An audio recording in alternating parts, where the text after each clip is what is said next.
pense à ce soir, ça n'a pas été ma meilleure game, mais j'ai reset après 3 périodes, puis j'ai trouvé une façon d'être dans le game. Puis c'est dans ces moments-là que tu veux aider l'équipe. Tu parles de toi, c'était pas ton meilleur game. Je pense que Cataract aussi, c'était pas votre meilleur game. Non. 40 minutes surtout. Qu'est-ce qui s'est passé en troisième? Ben, je pense que comme tu as dit, c'était pas notre meilleur game, mais je sais pas si dans les dernières games, on trouve tout le temps une façon de remonter, de trouver une façon. Puis je pense à l'adversité qu'on a connue cette année. Je pense que dans rien de pays, on trouve tout le temps une façon de remonter. On baisse jamais la tête, puis on continue même à. C'était 3-2, marque à 6 secondes, donc tout le temps de trouver une façon, c'est ça. Oui, c'est un travail d'équipe, mais on a connu de l'adversité cette année, donc ça paye. Donc, vous venez de faire un petit vol ici à Champion pour le match 2. C'est sûr qu'ils sont sortis très fort. On s'y attendait. Je pense qu'ils ont joué une très bonne game. Puis l'important là-dedans, c'est qu'on a réussi à finir par matcher leur intensité. Ça a été une game d'un but tout le long. Fait que de notre part, on y a cru tout au long de la game. Puis on a réussi à être opportuniste à la fin. À partir du moment où ils ont pris l'avance 2-1, c'est devenu 2-2, 3-2. 3-2, il ne restait pas beaucoup de temps. Là. Comment vous avez fait pour garder le focus? C'est de l'adversité. On en fait face depuis le début. Puis ça a fait 3-2, la titre. Il reste 1 minute et quart. Puis on a mis nos boîtes de travail pour aller chercher le troisième but. As-tu été surpris de voir qu'ils ont rempli la punition sur ce moment? Ben, si les livres de règlement, c'est un 2 minutes. Je pense qu'ils nous m'ont même dit qu'ils ont été à la reprise pour être sûrs. Que c'est un 2 minutes, c'est un 2 minutes. Non seulement on a cette punition-là, mais en allant à la reprise, vous avez eu comme 40 secondes pour vous ajuster. Pensez-vous que ça fait de la différence dans le wingle? Ben, dans le time goal, ça? Non, je pense pas. Je manquais aucunement de gaz à la fin de la game. Fait que on était prêts, puis qu'il y aurait une séance vidéo, non, on savait ce qu'on avait à faire. À quel point c'est important pour l'équipe de revenir à 2-0 à la maison au lieu de 1-1? C'est quoi la différence? Ben, je pense que c'est évident. Là. Tu mènes par 2 ou la série 1, ça fait une grosse différence. Au bout de la ligne, l'autre bord sont loin d'être finis. On mène par 2, mais le troisième match va être aussi important que le premier, que le deuxième. Puis on va y aller comme ça. Là. Ben, je veux dire,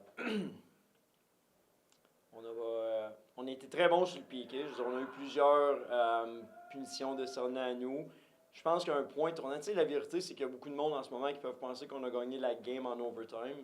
Pour moi, la game, on l'a gagnée en restant dans le match, dans les 40 premières minutes. La quantité de lancers qu'on a bloqués sur le désavantage numérique à soir, pour moi, c'est le point tournant de la rencontre numéro 2. Il fallait quand même aller chercher des buts pour matcher ça. Là. T'as-tu senti qu'il y a des. Qu'est-ce qui s'est passé en troisième et à 3? S'est passé quelque chose pour que les gars reviennent en troisième et il y avait plus de jambes? Je pense que c'est juste une question de mindset. Je pense qu'à 2-1, les gars, ils continuaient d'y croire. On a simplement créé plus de foot race, je te dirais, là, au niveau de. On a accepté de placer plus de rondelles en arrière des défenseurs. C'est cliché, je le répète souvent. Mais quand on gère notre rondelle de façon simple et efficace, on passe plus de temps aux zones. C'est là qu'on joue notre meilleur hockey. Parle-moi du B, un autre gros but dans un moment important, il n'y a pas beaucoup d'espace pour les autres rondelles. Non. Son arme de prédilection, son lancer, c'est sa force principale. C'est un joueur qui est réputé, reconnu pour être clutch, capitalisé dans les moments importants. Puis, faut que tu aies une force de caractère exceptionnelle pour faire ça. La pression, il semble pas ne connaître ça. Aller chercher le tying goal là, avec moins de 10 secondes à faire, c'était définitivement un bon lancer. Maintenant, peut-être qu'en prolongation, ça prend juste un lancer, mais là, c'était un petit tacto qui a fini ça. Une belle séquence. Ouais. C'était une belle séquence sur le but gagnant en overtime, mais tu sais, on a gagné une bataille, puis c'est ce qui faisait peut-être défaut dans nos 40 premières minutes aussi. Charlottetown est sorti très fort, t'es senti affamé, ils ont gagné beaucoup de batailles. À partir du moment où on a, je te dirais, matché leur niveau d'intensité dans les one-on-one, notre game a vraiment step up. They kind of pushed you back, coach, in the second period, took the lead. You guys responded in the third to tie it twice. What does that say about your hockey team that you're able to come back from that? Well, Charlottetown played a great game tonight. Like I was just mentioning right there, they won a lot of battles tonight. Heavy sticks, They had full control of the game after 40. We stayed calm. I like the end result. Je vais répondre aussi en français à cette question-là, puis je l'ai mentionné à plusieurs reprises. Les 23 gars, si tu veux jouer longtemps au hockey, il faut que tes 23 gars en playoff contribuent. C'est la meilleure façon de rester physiquement et mentalement frais et dispo. Tu sais, nos deux gardiens, we've got two great goalies, both are 19 years old. Les deux ont connu une saison exceptionnelle. Puis c'est entièrement mérité, je l'ai mentionné d'entrée de jeu. Les deux goalers, on a excessivement confiance, on est une équipe soudée serrée. C'est la décision la plus normale pour nous autres là, de revenir avec la Vallée ce soir. C'est 2-1, mais ça a fait 4-5 à 1. Les shots, c'était incroyable de domination. J'ai l'impression que ce manque d'opportunisme-là a permis à en ligne qu'ils reviennent. Je pense que tu connais assez pour savoir que quand on fait des revirements, ils vont les faire payer. Ça fait partie du management d'une game de hockey. Je pense que oui, on les a tenus à ce qu'on voulait de la première période. Même en troisième, je pense qu'on a mal joué.